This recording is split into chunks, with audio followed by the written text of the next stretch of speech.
What's up with it, King? What's up with it, Queen? Y'all already know who it is. It's your big brother, Demont Pope, a.k.a. Mr. Purpose over pointless excuses. Yeah. Hey, listen, y'all know every week we've been bringing y'all special guests, right? We ain't going to stop. I'm going to keep the value coming in. My job is to inspire, motivate, right? Educate, empower, right? Those who are pursuing purpose, right? I'm going to show you how to put your purpose over pointless excuses, right? So go ahead and hit the subscribe, hit the like button, hit the notification bell, like, comment, do whatever you got to do. But listen here, this week's special guest is none other than Mr. Anthony J. Brown. Listen, guys, Anthony J. Brown is a writer. He's a filmmaker and activist, right? He's presently promoting, right, his debut novel and filming documentary, right, about justice-involved citizens transitioning into society after incarceration. And look, without any further delay, let me introduce to some and present to others, Mr. Anthony J. Brown. Yeah! What's up, bro? Peace, King. Pleasure, man. I'm grateful for you taking time to come kick it with your bro and inspire and empower these people, man. Hey, so without any delay, we're going to jump right off into it, right? You promoting your debut novel, right? And I apologize for messing that up in the introduction. So we're going to set it right now. Problem. Your debut novel, right? And filming documentary. And it's called Razor Wire Love. So go and jump right in here and let the people know who is Anthony J. Brown and what exactly is Razor Wire Love. Yeah.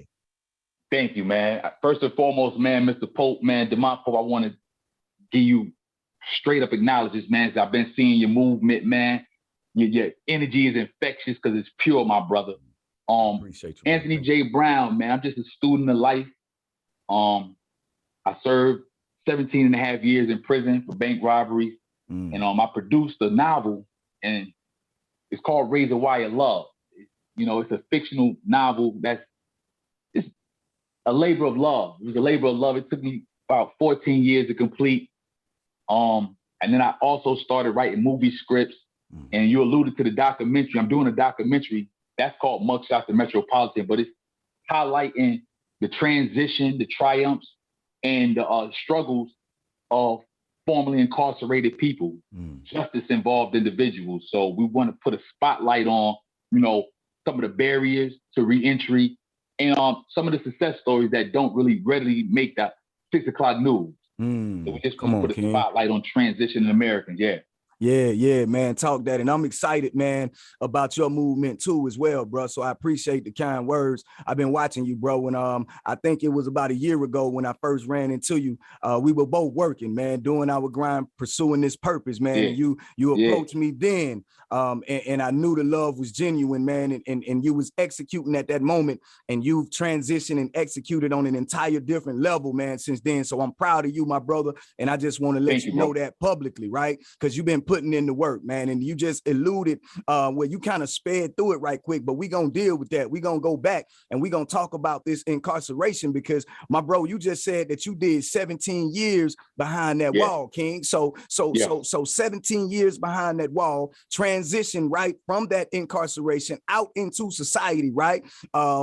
Was able to maneuver back into society, not only maneuver back into it, but you took it a step further, bro, from doing the same thing that got you incarcerated, which was bank robbery or whatever. Was it? I don't know if it was bank robbery, but you said robbery, so excuse me if it wasn't. All right, cool. So you did those 17 and a half, but then you turned that energy into something positive. You turned that pain into purpose. So that pain, in my opinion, propelled you to your position of purpose, which birthed this razor wire love situation. So not only that, but you started writing movies, right? And you became artistic, you became articulate. Basically, you became an authority, right? You started placing your purpose over pointless excuses. And I want them to catch that, bro. So salute to you for that, King. Next question, we're going to jump off into it, man. What exactly was the motivation behind you writing your book? Now, I can see that you were passionate about what you were going through. I can see you made some mistakes early on. So was it the fact that, okay, man, I made these mistakes. I know these young kids, these young kings out here trying to do things that I'm doing or that I've done to put me where I was at. I don't want these young kings to go through it. Was that the motivation? Yeah. Or was it like, I just got to change? Talk about it, King.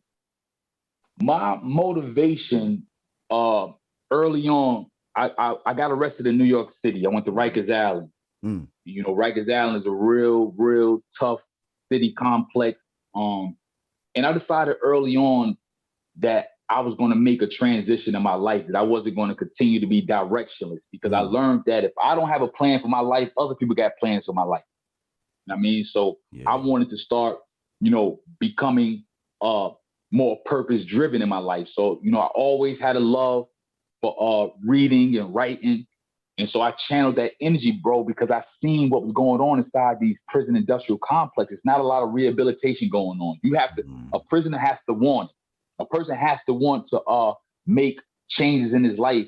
But first I had to be accountable. I had to be honest with myself. Come on, King. I had to stop making excuses for myself. I had to just own up to my past missteps, to my past bad decisions. You know, I don't like to call them mistakes, because if I knock a cup of water over, that's a mistake, because I obviously inadvertently did it. But if I'm going out every day and actively committing crimes and actively getting away with the crimes and having this criminal mindset, you know, that's what I wanted to change. That's what I wanted to address. And it just manifested itself in, you know, my writing, you know, so I loved it.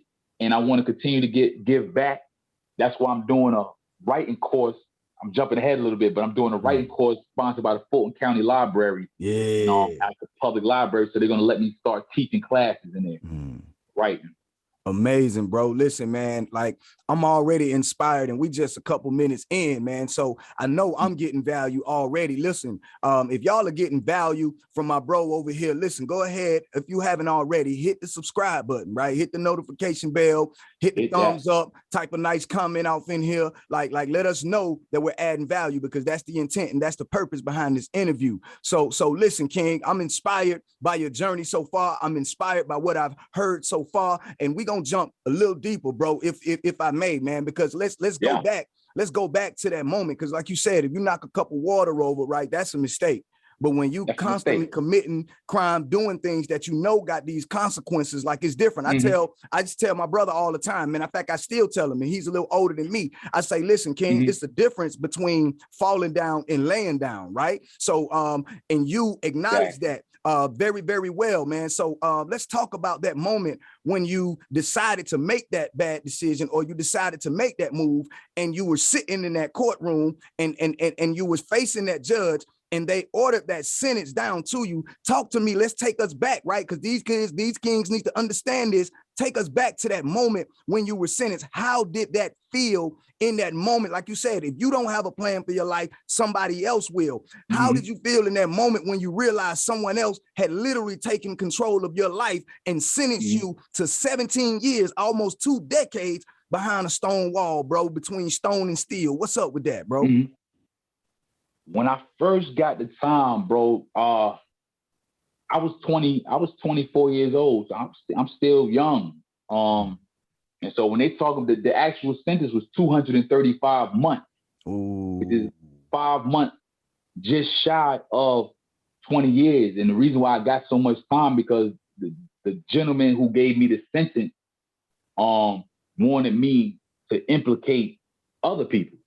And my whole position and principle was that, you know, I'm taking the weight for my crime. I did wrong. I know right from wrong. I was raised right. I know right from wrong. I know what's mine. Come on, King. So I just didn't agree with implicating anybody. I felt like it was unnecessary. So that was one of the first moments that set the trajectory for me, you know what, taking ownership of my decision. So I said, you know what, I'm gonna take ownership of my life completely. And from when I walk out of this courtroom, believe me, it was unnerving to hear that type of time. 235 months. I couldn't even calculate. I'm trying to calculate it. Yeah. While I was getting the time. It was surreal, bro. You know, because it's to know that this individual just had this much authority because of me not having a clue of consequences and ramifications of how real they were. So it was just time for me to grow up, bro. I grew up in that moment, bro. I grew up in that moment, taking my lick, and I just decided from when I walked back into that holding tank, I wasn't gonna be a victim. I wasn't just gonna give up mentally, and I was gonna make something out of this incarceration, which I like to call my course correction for my life. Course correction. On, man. Come on, bro. Yeah. Listen, King. Listen, man. So basically, you got hit with a 20-year sentence because you decided to stand planted 10 toes down, own up, accountability, responsibility, right? And you kept it 100 because you didn't want to implicate. Let's be real. You didn't want to snitch. You understand what I'm saying? Let's call it what it is for those from the streets that's listening.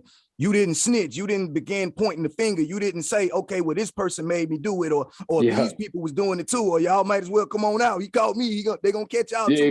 Like you were responsible. Come out. Come on, bro. Come on. You stood and you held that, man. And I can only imagine that moment. And I wanted the viewers and the listeners to take a ride with us real quick.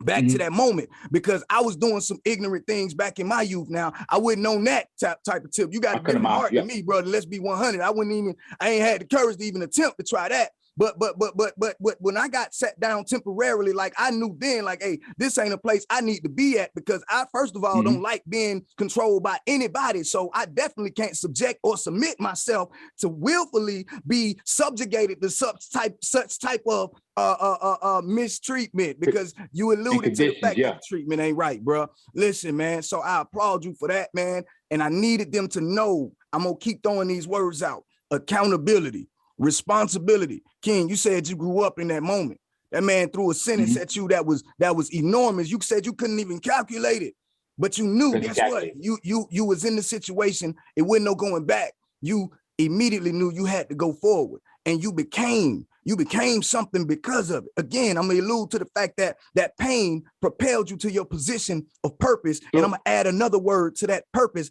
I'm gonna say your position of purpose and now authority, because bro, you an authority now, bro. You are an author, bro. You are an authority, right? On your struggles, right? On what you've overcome. Like, come on, man, let me speak life to you, because I can understand, right? Because I know people close to me, my brothers, my cousins, my big homies, my OGs that put me down into the gang. Like when I was formerly a part of that, like my OG got shot up coming out of a club, like he lost his life, right? Being about that life, right? My brother received a decade of time, 10 years to the door. You get what I'm saying? Not to count the years prior to that, right? My closest cousin, 10 years to the door. So I know what it's like on the people connected to those who get that kind of sentence. So we ain't even talking about the effect of the people that was close to you. We ain't talking about the hurt of the family and the friends, right? Because of decisions that you made and because of the authority of your own life was taken from you. We ain't even talking about that yet. Come on, bro. Listen, we gonna move to the next question, King. I just wanted to empower you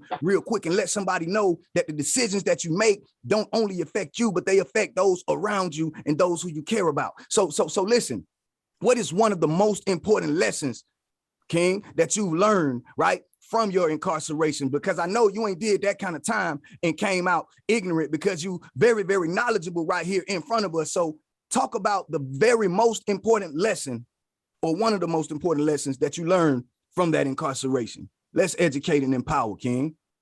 One of the most important lessons that I learned, I had to go back to one of my childhood heroes, and that was Martin Luther King. Martin Luther King has this quote, you know, because in prison, you know, we're stagnant, man. We feel stagnant. We feel like, you know, we're doing the same thing over and over, you know, getting dictated to. So Martin Luther King had a quote. He said, man, if you can't fly, run. Come on, bro. You run, walk. If you can't walk, crawl. Bro. But whatever you do, you got to keep moving forward.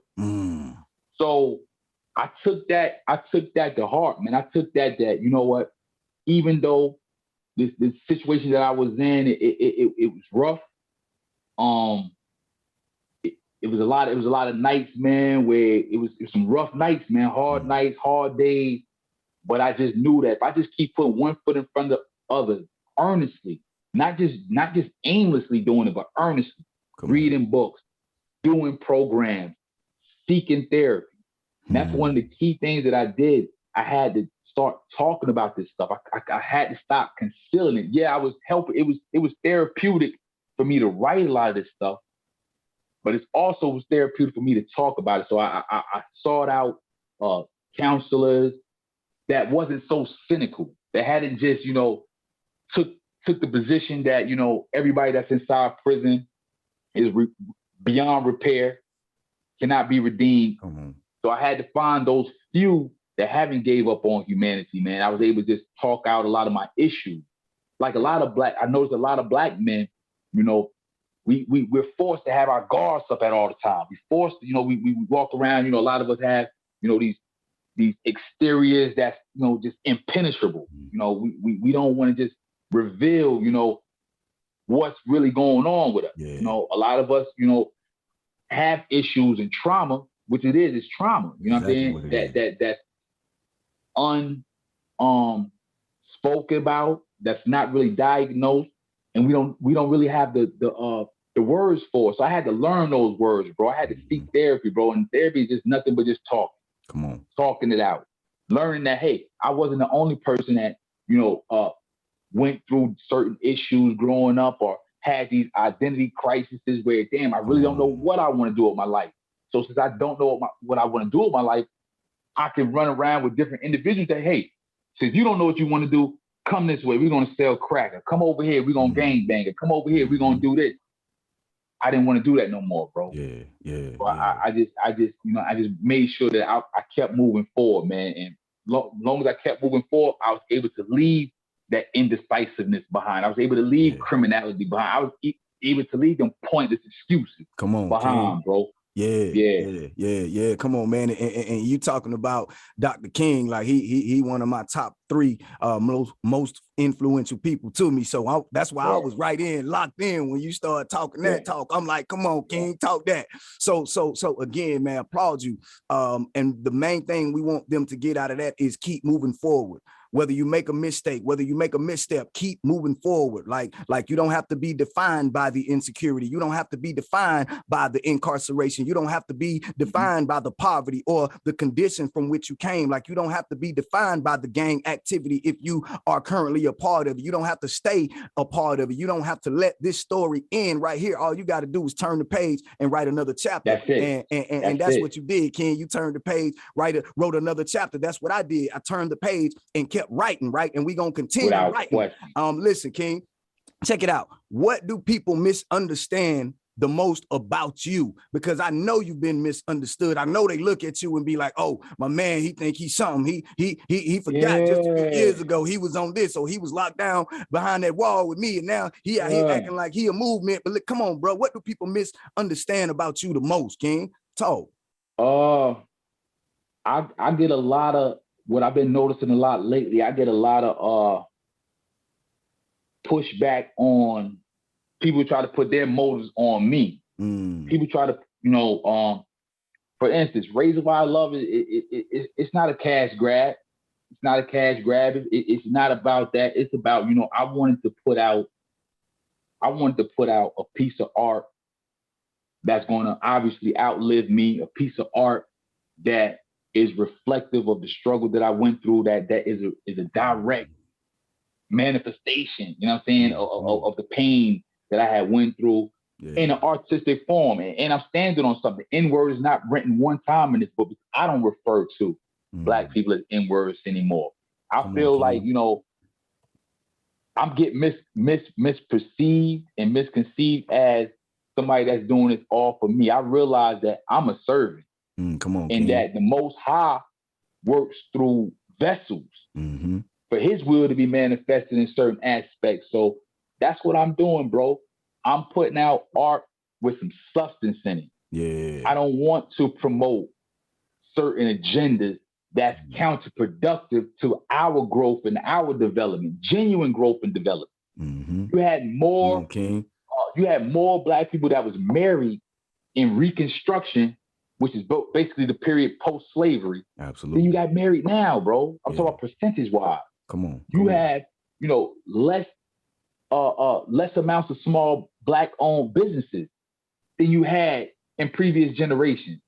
So I'm here I want to stimulate our community. Yeah. I'm not into alienation. I love everybody, but I have a special affinity for my people, our people, especially knowing the role that I play in the detriment of our community. I was out here with the foolishness. Come on, and I was bringing it in our community. That's why it's an imperative for me to serve in the community. I was around west side of Atlanta doing a lot of nonsense and foolishness. So when I came out of prison in 2021, I worked for a nonprofit on the west side of Atlanta, and I was cutting older senior citizens' yards for free. I was out there pruning flowers and all types of landscape stuff that I don't particularly like, but I did it as an act of service because I'm a restorative justice advocate. Come on. Justice isn't served by me sitting in these prison cells in these rural counties, in these rural cities for 5th and 6th generation correction officers to look at me as job security. That's not justice. Justice is not me working in a factory sewing clothes for United States service members for 25 cents an hour. That's not justice. Restorative justice is me coming to the very same community and being like, I was a force for negativity. Now I'm a force for good. Come on, King. Now I'm a force for, now when you see me in the community, you're not going to see me with my pants half off my backside with my underwear showing. You're not going to see me just using offensive language that can offend anybody. You're going to see me being mindful of my position in the community, and I want to be a beneficial presence in the community. Come on. You know what I'm saying? I'm not striving to be a martyr or anything. I want to live a long life. I want to, put out good art, but I'm standing for a purpose now. I'm standing for a purpose, and I'm a vanguard of the community now. And that's what this is about. I promote small businesses. I promote brothers such as yourself, man, that's out here for the upliftment, especially for the future generations. I have to be a force for good for them that's looking. What is a man? What are the characteristics of a man? All of them not going to read a book. Come on, King. All of them not going to study the stuff that we study, but they can see it in me. They can see it in my actions because I walk it. That's, what I'm saying? That's what I think it gets misperceived about me, my motives and my intentions. Like I said, it's not about the money.